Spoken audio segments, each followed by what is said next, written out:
It's a daunting task that begins with searching the archives of the iNews from one month to another, date by date, identifying stories that made headlines and other impactful events. Selima Henock accepted the responsibility to compress news that aired in the more than 300 days of the year. In the newsroom, the award-winning reporter specializes in arts and community stories, but she's unlimited.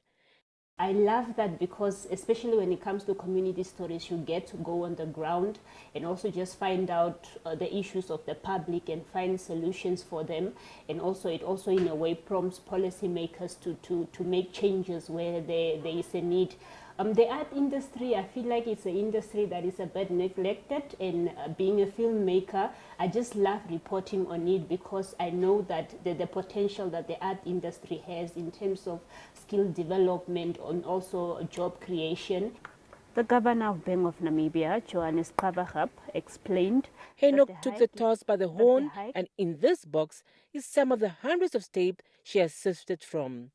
It took her about 2 months, working until the wee hours and only taking a week's break to attend her sibling's wedding. When I was approached by Melanie to do the news review, well, I was a bit hesitant because I know what, like my previous colleague, my colleague who was working on the news review, how challenging it was and also the time that it takes.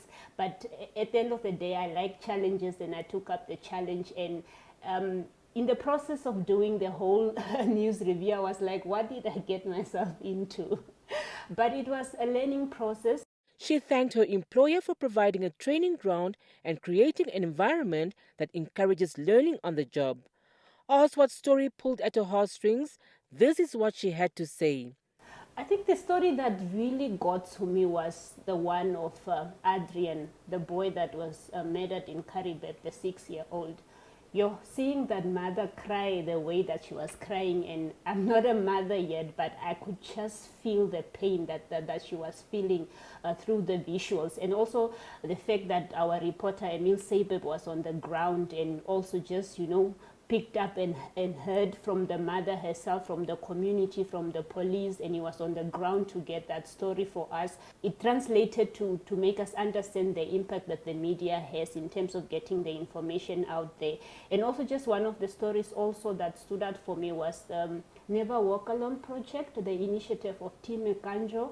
I remember when I was in school, I didn't grow up that privileged, but my parents did their best to provide. But there was a time that I didn't have shoes to go to school with. And the fact that Tim brought up this initiative and learners had the opportunity to wear school shoes or go with school shoes that were new and also school shoes that would last. It also touched me in a sense, and it brought back hope in humanity, if I should put it that way. It was a back-breaking task to choose which story to include in the review from other competing pieces, she says. Henock, who won awards for her journalism work, heaved a sigh of relief as she saw the end in sight.